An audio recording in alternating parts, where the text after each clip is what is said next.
Ceyhun müəllim, bu ilki ixtisas seçimləri ilə bağlı fikirlərinizi bizimlə paylaşardınız. İxtisas seçimi təbii ki, imtahanlardan sonra çox önəmli bir mərhələdir.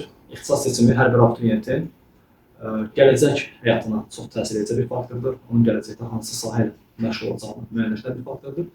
İxtisas seçimi zamanı təbii ki, nələrə diqqət etmək lazımdır?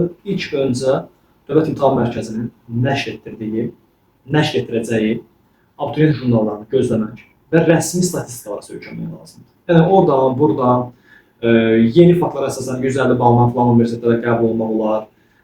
Blokdan 50-ni keçə bilməyən abituriyentlər üçün yeni bir şans yarandı. Bu tipli cümlələrə qətiyyən inanmaq lazım deyil.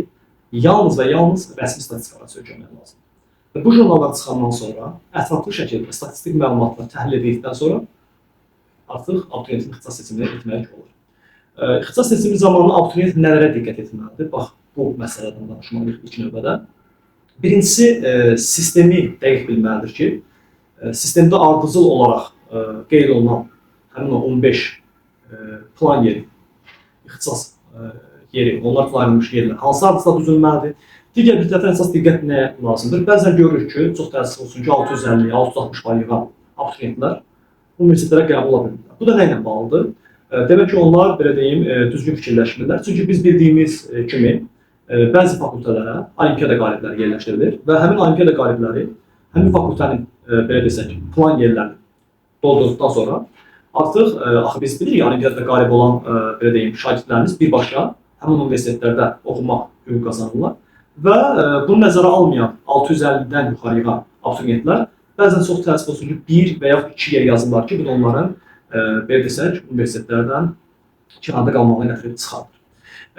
Başqa nəyə fikir vermək lazımdır? Bayaqki məsələdə qeyd etdim. Mütləq şəkildə abituriyent jurnallarına baxmaq lazımdır. Çünki hər il abituriyent jurnalında statistik rəqəmlər göstərilir. Məsələn, müəllim olmaq istəyən, pedaqoji fəaliyyətlə məşğul olmaq istəyən abituriyent bəzən jurnallara baxmadan müəllimlik fəaliyyətini seçir. Amma o fikir vermir ki, məsələn, bu il tutaq ki, tarix müəllimlərinə 400 yer ayrılmışdır, amma keçən il bu yerin sayı 800 nəfər idi. Bu nə deməkdir? Bu o deməkdir ki, artıq həmin pedaqoji ixtisasların balları, belə desək, qalxacağı göstərilir. Yəni, statistik rəqəmlərə baxmadan edilən ixtisas seçimi təbii ki, uğurlu ola bilməz.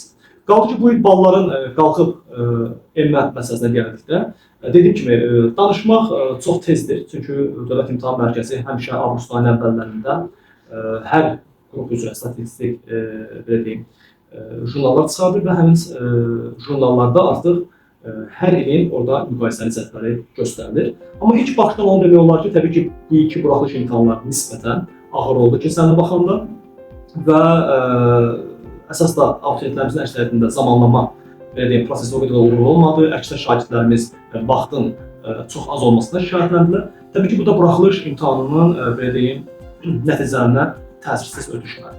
Ancaq blok imtahanlarında keçənə nisbətən bu il sualların nisbətən ayrı-ayrı fənlər, yenə də bəzi fənlər öz çətinlik səviyyəsində qoruyub saxladı. Ayrı-ayrı fənlər üzrə rahat düşməsi məncə o blok və buraxılış mərhələsini sanki, belə deyim, sabitlədi, stabilləşdirdi və həmin yerə gətirib çıxartdı.